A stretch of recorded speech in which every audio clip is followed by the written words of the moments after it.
Vocês achavam que o Gonê não seria reconduzido? Essa pergunta é honesta, de verdade. Eu espero, de verdade, que nenhum de vocês olhasse para a sabatina de ontem com o sentimento de que o Gonê seria barrado. Porque eram zero as chances disso acontecer, sabe? Não é questão de ser pessimista, é questão de enfrentar a realidade. Se a gente está lidando com um Senado que o Rogério Marinho não conseguiu se eleger em 2023, não teve votos, onde você pega aí as votações como um todo e você vê o tamanho das bancadas e você vê que claramente a direita é minoria, por que o Paulo Gonê seria recusado? Me explica, me dá uma justificativa. É só encarar as coisas com a realidade. Mas calma. Primeiro vamos olhar aqui, ó. Na CCJ foi 17-10 e no plenário 45-26. E é basicamente isso. O que tem mesmo ali, mais à direita, é pouca de 30.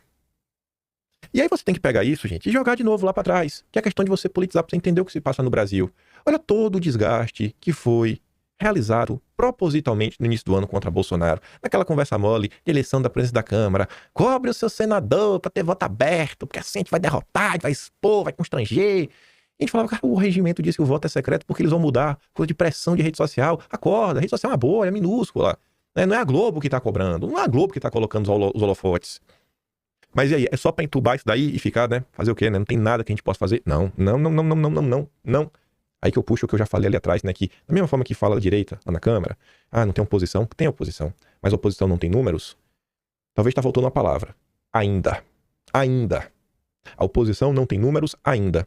Para minha surpresa, olha que manchete bacana. De verdade. Aqui não é tentando olhar o copo meio cheio não, gente. Isso aqui é uma realidade. Gonê é reconduzido à PGR na votação mais apertada desde a redemocratização.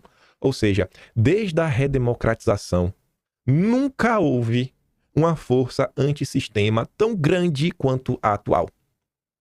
É suficiente? Não é. Ainda é minoria. Ainda.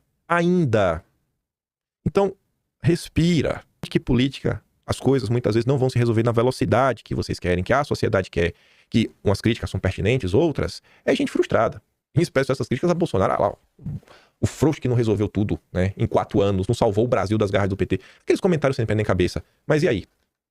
Me explique por que isso daqui aconteceu sem citar Bolsonaro.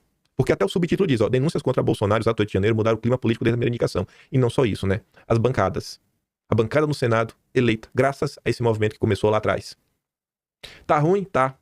Mas vai melhorar. Ano que vem vai melhorar mais ainda. Será que o que vai melhorar ano que vem já é suficiente pra gente ter maioria no Senado? A direita nunca teve maioria de casa nenhuma.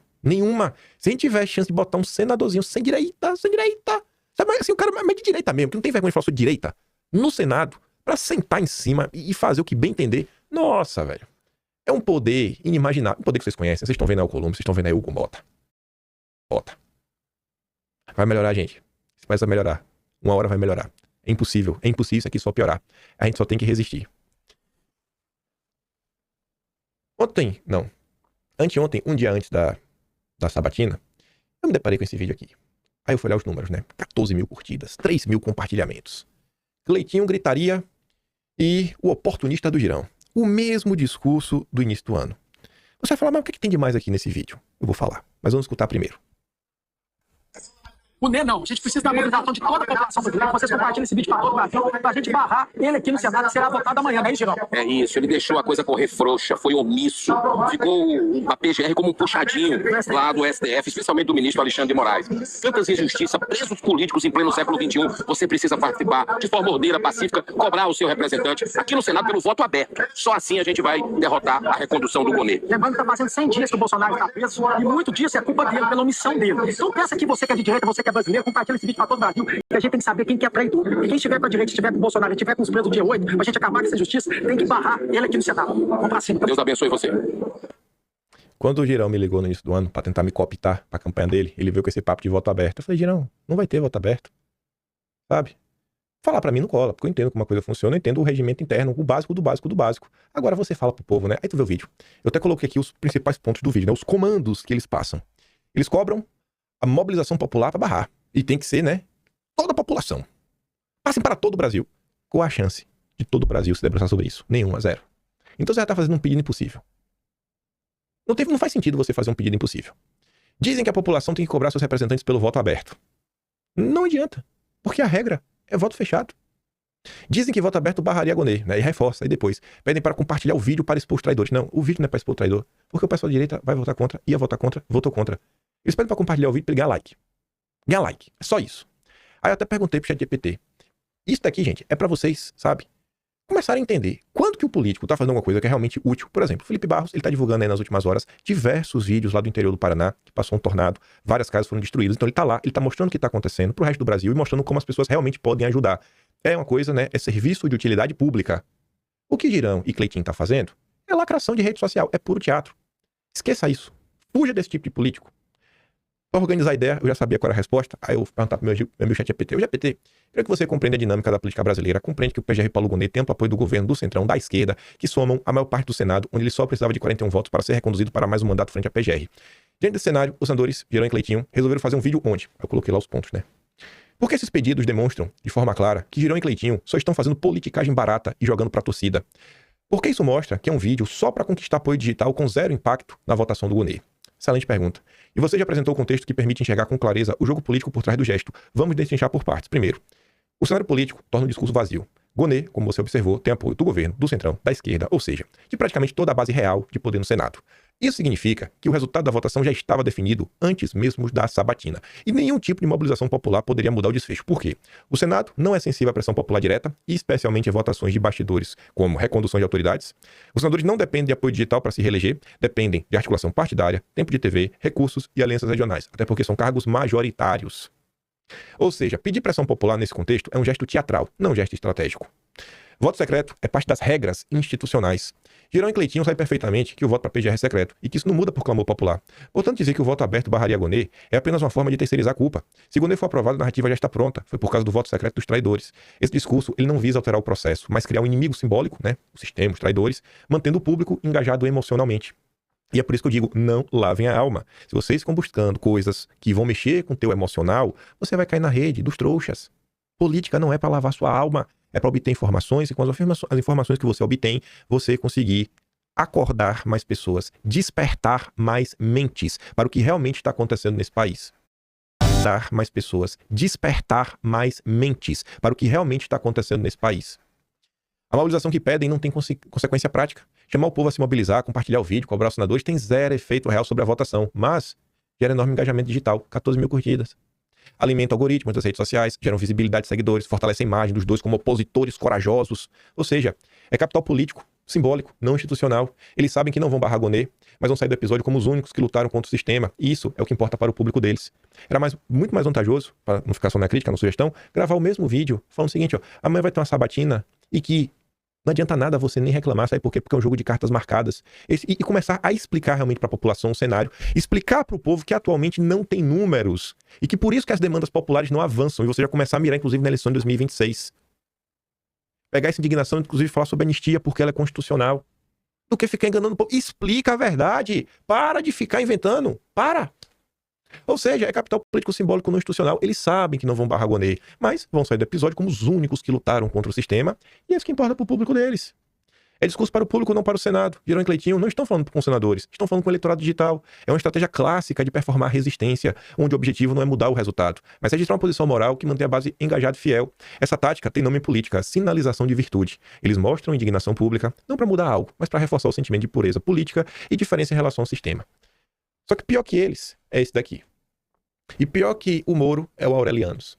Esse cara é de uma tristeza, gente. É o típico caso, sem fazer nenhuma piada, de você ver que é uma pessoa de direita que foi totalmente corrompida pelo próprio ódio. Pessoa que se perdeu no ódio. Fica melhor você olhar os perfis dele, sabe? Não era um cara que era maluco no passado. Você voltou alguns anos no tempo, o cara entendia. E ele foi se perdendo no ódio, obviamente muito pelo tipo de conteúdo que ele consome.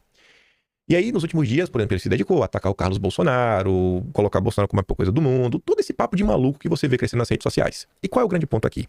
Ontem na sabatina, Moro chutou a anistia pra cima e foi lá falar de dosimetria.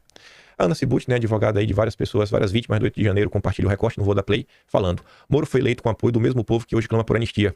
E agora, diante de Gonet, tenta posar de técnico, perguntando sobre dosimetria de penas, como se o problema fosse a quantidade de anos e não o abuso jurídico que condenou inocentes. Quem foi eleito pela direita e se cala diante da perseguição, né, de brasileiros por convicção política, atraiu quem o colocou lá. No fim do seu discurso, deixou de se manifestar sobre a recondução. Mas nós sabemos o seu voto. Sou paranaense, deixo claro, você não me representa, Moro. Aliás, você é a personificação da conveniência política. Quem lava as mãos diante da injustiça é tão culpado quanto quem a pratica. Anistia ampla, geral e restrita. E eu falo assim, ó.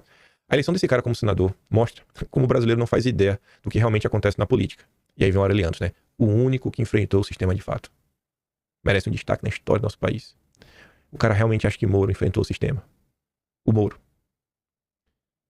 Eu tenho certeza que esse maluco, ele nunca parou, por exemplo, para entender, por exemplo, o que foi a Banestado. O que foi a Banestado? O primeiro grande caso aí que o Moro assim, esteve à frente. O Youssef já rodou no Banestado. E ganhou a delação premiada, né? E delação premiada, pô, você não pode dar pro mentiroso. Vocês aprenderam isso recentemente, né? E o Youssef volta a ganhar uma delação premiada. Inclusive, isso foi alvo de crítica, tava na CPI da Petrobras. Porque assim, cara, um cara que ganhou a delação, né, sob o acordo de não voltar a praticar crimes e tava praticando crimes de novo, aí foi pego e ganhou nova delação, mas por que agora essa delação, agora ele vai cumprir? Que já é uma coisa meio estranha.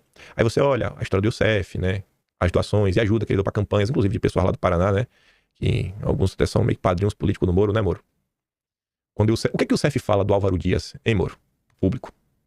Aí você pega alguns casos, assim, absurdos que o Moro fez ainda enquanto juiz, não querer fazer algumas coisas pra não melindrar o apoio do FHC.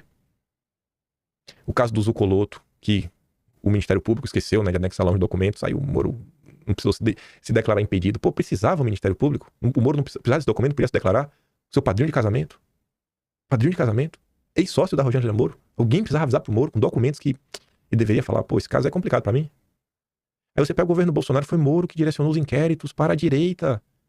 O cara que levou Elona Zabó dos Soros pro governo. Cara, que sistema que esse cara enfrentou? No dia que vem a decisão que o Lula é descondenado pelo Fachin, o Moro sai em defesa do Fachin. Quando tem a primeira busca e apreensão contra a direita em 27 de maio de 2020, o Moro sai em defesa do Supremo falando que ninguém sério neste país questiona o papel da Suprema Corte e das decisões. Como assim, gente? O fato desse cara ser eleito já mostra, já perdemos. A gente perdeu. Elegeram esse cara, bicho. Esse cara tinha que estar respondendo pelo que ele fez. Ninguém foi tão maléfico para a direita contra o Moro. Todo o inquérito de Moraes vai para cima da direita graças ao Moro. Foi tudo calculado. E as pessoas perdidas no ódio.